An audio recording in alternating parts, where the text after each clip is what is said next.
I dare you to look at this without making a face, okay? Ready for this? It's Russell Westbrook banishing Rudy Gobert to the shadow realm. Now, I understand getting dunked on is a part of playing defense. That's what all shot blockers say, You know Perk. what? What do you do after this happens to you is what I want to know. What do you do? First of all, Max, why are you asking me this question? Because I know you done seen me on multiple highlights as well. But look, it's nothing you can do. You just got to take it at the moment because, look, that's what if you're a shot blocker and a rim protector, you're going to get dunked on. But I tell you what, Russell Westbrook, ever since I played with him in Oklahoma City, if you're a so-called shot blocker or rim protector, he wants to put you on his radar to get a poster, and he did just that. Oh, my goodness. I mean, I don't know how you, what do you tell the worst of your friends and family, because they're going to give it to you the worst. They'll be worse than strangers. And look at this. You can't go to Thanksgiving this year. What are you going to do? All right. We're going to get to the game in a second, but I have to ask. Rudy Gobert is an all-NBA player. He's been first-team all-defense 5 times. But, Perk, it feels like guys actively try to challenge him, right? So people acknowledge his defense, but they don't seem to fear him. Why is that? Well, because, I mean, you know, when guys come out and say certain things or speak out in the media, that means he's actually doing his job. And the media has hyped him up so much and at times has awarded him Defensive Player of the Year when others, like his peers, has felt like other people should have got the award. But that's neither here nor there. Look, when you're considered a Defensive Player of the Year and a shot blocker, guys are going to try you. They want to see it every single night. So, Perk, the Lakers won last night, 101-95. LeBron apologized on social media for the team's recent play before the game. And then went out and led them to a win, 25-7-7. What does that say to you? You know what? It says that he took ownership. Because if you watch the game before when they got smacked by Denver, LeBron wasn't great at all. Defensively, he wasn't there.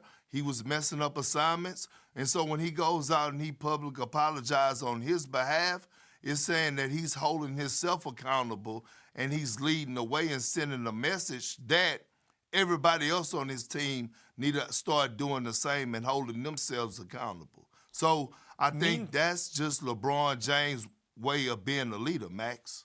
Meantime, the Lakers, the way they've been playing, have people wondering about Coach Frank Vogel's future as Lakers head coach. What do you think, Perk? And they need to stop that. They need to stop that, real talk. And I'm going to say this. Frank Vogel is the same coach that 2 years ago you won a championship with. Frank Vogel had no say in this roster change this past offseason. Frank Vogel is not the one that is not getting up over screens. Frank Vogel is not the one that is getting picked on in pick and roll coverages. You know what I saw yesterday? What I saw last night during a crucial time, it was LeBron James, Stanley Johnson, a guy that's on the 10-day, Avery Bradley, a guy that was on a non-guarantee, along with a Taylor Horton-Tucker, and I believe a Malik Monk who's on the vet minimum. And all those guys were on the court, and they got the lead because they hungry and they were dogs.